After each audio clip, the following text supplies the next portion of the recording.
Alright students, तो अगला concept हम लोग जो पढ़ेंगे वो है रिफ्लेक्शन ऑफ अ पॉइंट। ठीक है, तो मान लेते हैं let P x y be any point, then it's image with respect to x axis.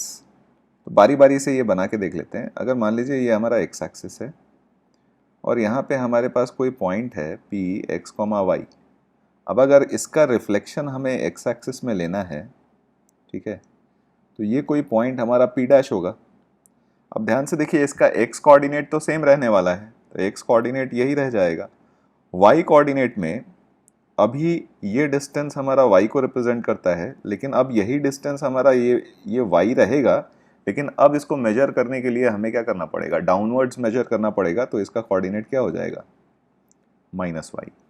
तो एक्स एक्सिस में अगर हमें इसका रिफ्लेक्शन लेना है तो ये Q of x comma minus y हो जाएगा। ठीक है, अगर हमें वाई एक्सिस में लेना हो तो ध्यान से देखिए, अगर ये हमारे पास पॉइंट है पी एक्स कॉमा वाई, अब इसका रिफ्लेक्शन हमें वाई एक्सिस में लेना है। तो वाई एक्सिस में इसका रिफ्लेक्शन कुछ इस तरीके से हो जाएगा। यहाँ पे हमारे पास पॉइंट आर आ जाएगा। अब देखिए यहाँ पे वाई कोऑर्डिनेट दोनों का सेम रहने वाला है। अब एक्स कोऑर्डिनेट में क्या होगा कि ये डिस्टेंस हमने एक्स मेजर किया है, लेकिन राइट में जाके अब यही डिस्टेंस हमें एक्स मेजर करना होगा लेफ्ट में आके। तो इसका कोऑर्डिनेट क्या हो जाएगा, माइनस एक्स। ठीक है, अगर ओरिजिन के अबाउट इसका रिफ्लेक्शन हमें लेना है तो ओरिजिन के अबाउट रिफ्लेक्शन यानी ये डिस्टेंस और ये डिस्टेंस हमारा सेम होगा। तो ध्यान से देखिए, ये अपना क्या है, दोनों सिमिलर ट्रायंगल हो जाएंगे। ठीक है, तो हमारे पास ये डिस्टेंस x था और ये डिस्टेंस y था। तो अब ये डिस्टेंस माइनस एक्स और ये डिस्टेंस माइनस वाई हो जाएगा अगर डायरेक्टेड डिस्टेंस की बात करें। यानी इसका कोऑर्डिनेट हमारे पास हो जाएगा minus x comma minus y. ठीक है, तो ये हमने देख लिया कि एक्स एक्सिस में रिफ्लेक्शन, वाई एक्सिस में रिफ्लेक्शन और ओरिजिन के अबाउट रिफ्लेक्शन। ठीक है, अब इसमें अगला पॉइंट देखते हैं कि अगर हमारे पास y is equal to x के अबाउट रिफ्लेक्शन लेना हो तो वो किस तरीके से लेंगे। तो सपोज ये हमारे पास कोऑर्डिनेट एक्सिस है और ये हमारा लाइन है y is equal to x. ठीक है, अब इसमें अगर कोई पॉइंट है हमें दिया हुआ p of x comma y और इसका रिफ्लेक्शन लेना है। ठीक है, तो रिफ्लेक्शन लेना है तो कुछ इस तरीके से हम बना लेते हैं अपना। ठीक है, तो ये पॉइंट हमारा t को रिप्रेजेंट करेगा। अब हमें क्या करना है, इसका कोऑर्डिनेट निकालना है। तो देखिए ध्यान से, अगर मैं इस लाइन को ऐसे ज्वाइन कर दूं और इस लाइन को ज्वाइन कर दूं, ठीक है, तो हमारे पास ये दोनों क्या हो जाएंगे, कॉन्ग्रुएंट ट्रायंगल्स हो जाएंगे, क्योंकि ये डिस्टेंस बराबर ये डिस्टेंस है, ये 90 डिग्री है, ये 90 डिग्री है, और ये डिस्टेंस बराबर ये डिस्टेंस है। ठीक है, तो ये क्या हो गया, कॉन्ग्रुएंट ट्रायंगल्स। अब अगर कॉन्ग्रुएंट ट्रायंगल्स हैं, इनफैक्ट अगर आप देखो तो ये डिस्टेंस भी बराबर ही है, तो कॉन्ग्रुएंट ट्रायंगल्स हैं, तो अब हमें इसका क्या करना है, एक्स कोऑर्डिनेट और वाई कोऑर्डिनेट ढूंढना है। तो देखिए, इस पॉइंट से अगर ये डिस्टेंस हमारा वाई है तो इस पॉइंट से ये डिस्टेंस भी हमारा क्या हो जाएगा, वाई, क्योंकि अब हमारे पास ये जो दो ट्रायंगल्स बनेंगे, ये वाला ट्रायंगल और ये वाला ट्रायंगल, मतलब ये वाला ट्रायंगल और ये वाला ट्रायंगल, ये दोनों ट्रायंगल्स कॉन्ग्रुएंट हो जाएंगे। ठीक है, तो अगर पहले हमारे पास ये डिस्टेंस y था, अब हमारे पास ये वाला डिस्टेंस y हो जाएगा। पहले हमारे पास ये डिस्टेंस x था, अब हमारे पास ये डिस्टेंस x हो जाएगा। तो अगर t का कोऑर्डिनेट आप देखिए तो इस पॉइंट का x एक्सिस से डिस्टेंस x हो गया और y एक्सिस से डिस्टेंस y हो जाएगा। तो इसका कोऑर्डिनेट क्या हो गया, y कॉमा x। तो अगर y is equal to x में x कॉमा वाई का रिफ्लेक्शन लेते हैं तो उसका कोऑर्डिनेट क्या हो जाता है, y कॉमा एक्स। ठीक है, अब हम बात करते हैं reflection of a point about any arbitrary line. ठीक है, तो कोई भी आर्बिट्ररी लाइन में अगर किसी पॉइंट का रिफ्लेक्शन लेना है तो हम कैसे लेंगे। इनफैक्ट यहाँ पे दो चीज़ें हम पढ़ेंगे, पहला तो रिफ्लेक्शन ऑफ अ पॉइंट और दूसरा हम लोग foot of perpendicular from a point. ये दोनों चीज़ पढ़ेंगे ऑन एन आर्बिट्ररी लाइन। तो मान लीजिए हमने एक लाइन इस तरीके से ड्रॉ कर लिया और इसका इक्वेशन मान लेते हैं ax प्लस बी वाई और plus c is equal to 0 है। अब हमारे पास एक पॉइंट है, लेट अस से p x1 कॉमा y1। तो हम यहाँ से दो चीज़ें निकालना चाहते हैं। पहला, तो इस p से इस लाइन पे अगर फुट ऑफ परपेंडिकुलर निकालेंगे तो इसका कोऑर्डिनेट हम किस तरीके से निकालें। लेट अस से इस फुट ऑफ परपेंडिकुलर को m बोलते हैं। और दूसरा पार्ट ये है कि इस लाइन से अगर हम इस लाइन के रेस्पेक्ट में अगर p का रिफ्लेक्शन हम निकालें p डैश, और इसको अगर मैं बोलता हूँ x कॉमा वाई, या फॉर द टाइम बीइंग चलिए x2 कॉमा y2, ठीक है। तो चलिए इसका कोऑर्डिनेट, अभी मैं कोऑर्डिनेट्स नहीं इसको असाइन करता, ठीक है। हमें m का कोऑर्डिनेट और p डैश का कोऑर्डिनेट निकालना है, गिवन दैट हमें p दिया हुआ है, p का कोऑर्डिनेट, और हमारे पास आर्बिट्ररी लाइन का इक्वेशन दिया हुआ है, ठीक है। तो आइए देखते हैं किस तरीके से निकालेंगे। सबसे पहले तो इसका अगर हम स्लोप देखते हैं, इस लाइन का अगर हम स्लोप देखें तो ये हमारे पास -a/b दिया हुआ है। तो इस लाइन का स्लोप अगर हम m डैश बोलते हैं तो ये हमारा कितना हो जाएगा, b/a। यानी कहने का मतलब हमारे पास tan थीटा की वैल्यू b/a हो गई। तो ये इसके करस्पॉन्डिंग अगर हम cos थीटा की वैल्यू निकालेंगे तो a/√a² प्लस b² हो गया, और sin थीटा की वैल्यू निकालें तो ये हमारे पास b/√a² प्लस b² बन जाएगा। अब यहाँ से अगर हमें फुट ऑफ परपेंडिकुलर निकालना है तो अगर हमारे पास ये डिस्टेंस r मिल जाए तो क्लियरली हम इस पे px1, y1 से r डिस्टेंस पे हम क्या कर सकते हैं, एक पॉइंट का कोऑर्डिनेट निकाल सकते हैं।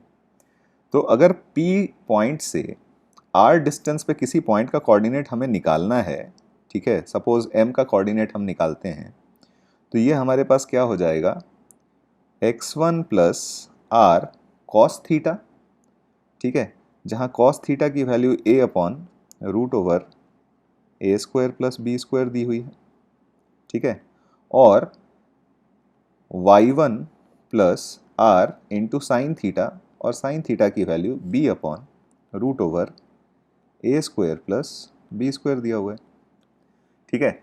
तो यानी यहाँ से अगर हम देखें, लेकिन ये r तो अगर हम ध्यान से देखें तो r is nothing but the perpendicular distance of the point p from the line, और ये परपेंडिकुलर डायरेक्टेड डिस्टेंस है।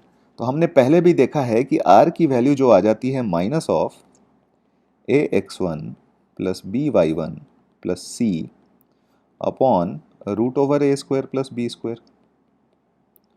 ठीक है। तो अगर इन वैल्यूज को, r की वैल्यू को हम वापस से इसमें सब्स्टिट्यूट कर देंगे तो हमारे पास m का जो x कोऑर्डिनेट आ जाएगा that will be r1 x1 minus r की वैल्यू सब्स्टिट्यूट कर देते हैं हम यहाँ पे, तो ये बन जाएगा a times of ax1 plus by1 plus c upon a² plus b²। And similarly y की वैल्यू जो आ जाएगी वो y1 minus b times of ax1 plus by1 plus c upon a² plus b², ठीक है। अब अगर इसको हमें फॉर्मूले में एक ऐसा फॉर्मूला बना के इसको याद रखने के लिए अगर कोई फॉर्मूला बनाना है तो वो देखिए हम किस तरीके से बनाएंगे। इसको मैं थोड़ा इस तरफ कर देता हूँ ताकि हमारे पास स्पेस मिल जाए फॉर्मूला डिराइव करने के लिए और फॉर्मूला बनाने के लिए। तो ध्यान से देखिए, यहाँ से अगर मैं x minus x1 upon a कर देता हूँ, x minus x1 upon a, तो यहाँ पे RHS में हमारे पास ये वैल्यू बच जाएगी। सिमिलरली यहाँ से अगर मैं y minus y1 upon b कर देता हूँ, y minus y1 upon b, तो अगेन RHS में हमारे पास ये वैल्यू बच जाएगी, ठीक है। और यहाँ से RHS सिंस दोनों वैल्यूज का सेम आ गया तो हम यहाँ से लिख सकते हैं this will be is equal to -ax1 plus by1 plus c upon a² plus b²। तो यहाँ से जो x, y आएगा ये हमारा क्या हो जाएगा, फुट ऑफ परपेंडिकुलर। ठीक है, तो यहां से हमारे पास क्या मिल गया, फुट ऑफ परपेंडिकुलर। तो ये हमने डिराइव कर लिया। तो एक काम करते हैं, इसकी कोई खास ज़रूरत नहीं है। अच्छा, एक काम और भी कर लेते हैं।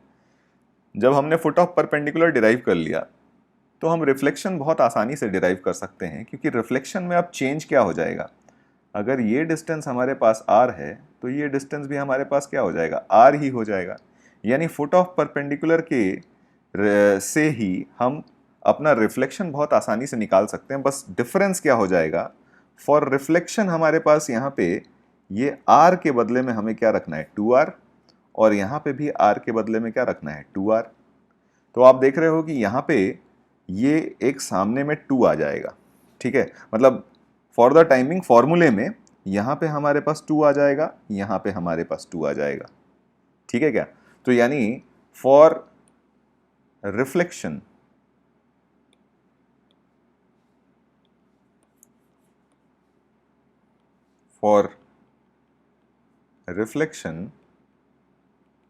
हमारे पास रिजल्ट क्या आ गया, सब कुछ सेम रहेगा, बस यहाँ पे एक एक्स्ट्रा क्या आ जाएगा, 2 आ जाएगा।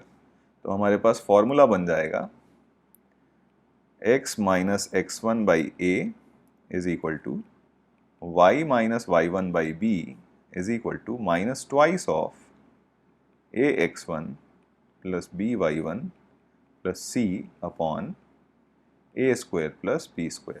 और यहाँ से जो x कॉमा वाई निकलेगा ये हमें क्या दे देगा, रिफ्लेक्शन। ठीक है, तो फुट ऑफ परपेंडिकुलर और रिफ्लेक्शन के फॉर्मूले में बस एक डिफरेंस है।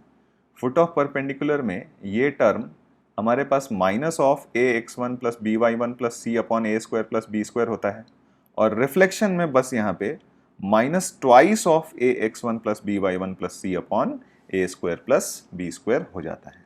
ठीक है, तो हम ये दोनों फॉर्मूले याद रखेंगे in order to find the reflection and foot of perpendicular. ठीक है, तो आइए अब कुछ सवाल करते हैं। तो क्वेश्चन ये है कि find the image of 4, with respect to this line. तो सीधे हम फॉर्मूले में डाल देते हैं, इमेज निकालना है यानी रिफ्लेक्शन निकालना है। तो हमारे पास फॉर्मूला था x minus 4, x minus x1, तो x1 की वैल्यू 4 दी हुई है, अपॉन a हमारा x का कोएफिशिएंट होता है तो upon 5 is equal to y minus y1, तो माइनस 13 दिया हुआ है यहाँ पे, अपॉन b y का कोएफिशिएंट होता है तो 1 is equal to minus twice of a x1, तो 5 into x1 is 4 minus b plus b y1, तो minus 13 and plus c upon a square plus b square, तो दिस विल बी 25 प्लस 1। ठीक है, तो यहाँ से सिंप्लीफाई करने के बाद हमारे पास रिजल्ट आ जाएगा x minus 4 upon 5 is equal to y plus 13 upon 1 is equal to, यहाँ नीचे डिनोमिनेटर में 26 बनता और इससे कैंसिल होके ये 13 बन जाता। अच्छा, यहाँ पे भी एक बार देख लेते हैं, 20 और प्लस 6, 26 माइनस 13, तो ये भी आपका 13 ही बन गया। तो यानी इफेक्टिवली RHS में हमारे पास वैल्यू कितनी आ जाएगी, -1। ठीक है, तो यहाँ से क्लियरली हम x की वैल्यू लिख सकते हैं -1 और y की वैल्यू लिख सकते हैं -14। तो देयरफॉर हमारा रिफ्लेक्शन हो गया -1, -14। ठीक है।